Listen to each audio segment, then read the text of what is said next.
I'm 35 and still broke. Not a little behind, not temporarily struggling. I mean looking at my bank account and wondering how I'm going to get ahead in life. And if you're in the same situation, you've probably asked yourself the same painful question. Will I ever make it?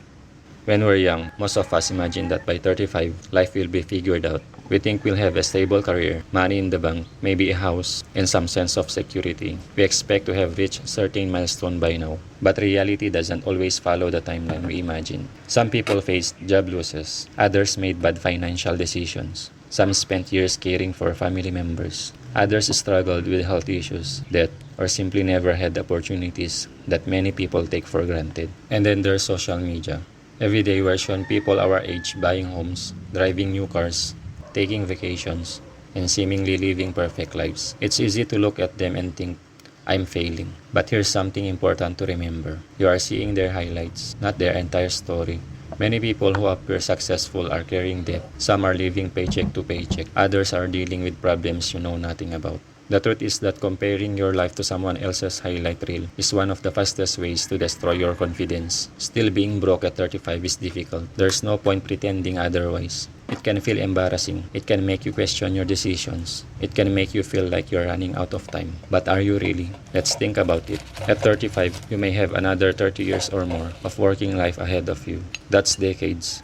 Imagine what can happen in 5 years, 10 years, or 20 years if you consistently improve your situation. Many successful people didn't become successful in their 20s. Some started businesses in their 40s. Some changed careers in their 50s. Some didn't find financial stability until much later in life. Success doesn't have an expiration date. The biggest mistake you can make right now is believing that your current situation is permanent. Being broke is a situation. It's not an identity. It's where you are, not who you are. The challenge is that when you've struggled for a long time, it's easy to lose hope. You start believing that nothing will change because nothing has changed yet. But change often happens slowly. A new skill learned today may not pay off for months or years. A side hustle might earn almost nothing at first. Saving small amounts may seem pointless in the beginning. Yet over time, those small actions can create massive results. Most people underestimate what they can accomplish in 10 years and overestimate what they can accomplish in 10 days. If you're 35 and broke, focus on what you can control. You may not control the economy. You may not control where you started. You may not control past mistakes. But you can control your next decision. You can learn a skill. You can improve your health. You can start a side income. You can spend less than you earn. You can keep moving forward. Even progress feels painfully slow. The journey won't be easy. There will be setbacks. There will be movements when you feel like giving up. There will be times when it seems like everyone else is getting ahead while you're standing still. But the people who eventually succeed are often the ones who simply refuse to quit. Not because they're smarter, not because they're luckier, but because they keep going when others stop. So,